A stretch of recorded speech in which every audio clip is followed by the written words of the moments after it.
Daily voice, bank और NBFC शेयरों में आज रहेगी तेजी। ऑटो और ऑटो एंसिलरीज भी करेंगे कमाल। त्योहारों का मौसम शुरू हो चुका है और आम चुनाव भी नजदीक आ रहे हैं।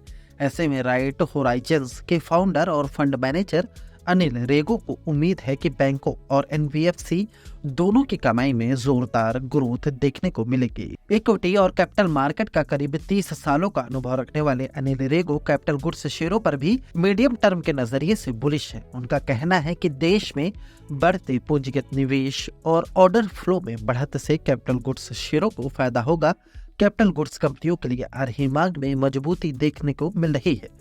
इन कंपनियों का प्रबंधन भी वित्त वर्ष 2024 की दूसरी तिमाही में आय में बढ़त को लेकर उत्साहित है। ऐसे में उम्मीद है कि आगे इस सेक्टर में अच्छी ग्रोथ देखने को मिलेगी। इस बातचीत में अनिल ने आगे कहा कि वे बैंकों और एनबीएफसी दोनों को लेकर बुलिश हैं। उनका कहना है कि बढ़ते कैपेक्स साइकिल के शुरुआती चरण में हमें मजबूत बैलेंस शीट वाली क्वालिटी एनबीएफसी कंपनियों में अच्छी तेजी देखने को मिलेगी, लेकिन कैपेक्स साइकिल के बाद के चरण में बैंकों को ज्यादा फायदा मिलेगा। अनिल का यह भी कहना है कि इनकी ग्रोथ तो जारी रहने की उम्मीद है, लेकिन फंडिंग की लागत बढ़ने से बैंकों और एनबीएफसी दोनों के मार्जिन में कमी आ सकती है। बाजार की आगे की चाल पर बात करते हुए अनिल रेगो ने कहा कि चुनावों के चलते बाजार में वोलेटिलिटी बढ़ सकती है। निवेशकों की नजर चुनाव नतीजों पर रहेगी। आमतौर पर एक स्थिर सरकार बाजार को अच्छी लगती है, जिससे बाजार में तेजी आती है, जबकि त्रिशंकु नतीजों के चलते वोलेटिलिटी बढ़ सकती है। पिछले 5 चुनावों के आंकड़ों पर नजर डालें तो आम चुनाव से पहले लार्ज कैप निफ्टी इंडेक्स में तेजी देखने को मिली है। चुनाव से पहले के 6 महीनों में इंडेक्स में तेजी आई है और इसने 15% से ज्यादा का औसत रिटर्न दिया है। दूसरी तिमाही के नतीजों पर बात करते हुए अनिल ने कहा कि दूसरी तिमाही में कंपनियों के नतीजे मोटे तौर पर अनुमान के मुताबिक ही रहे हैं। घरेलू इकोनॉमी पर आधारित शेयरों ने बेहतर प्रदर्शन किया है।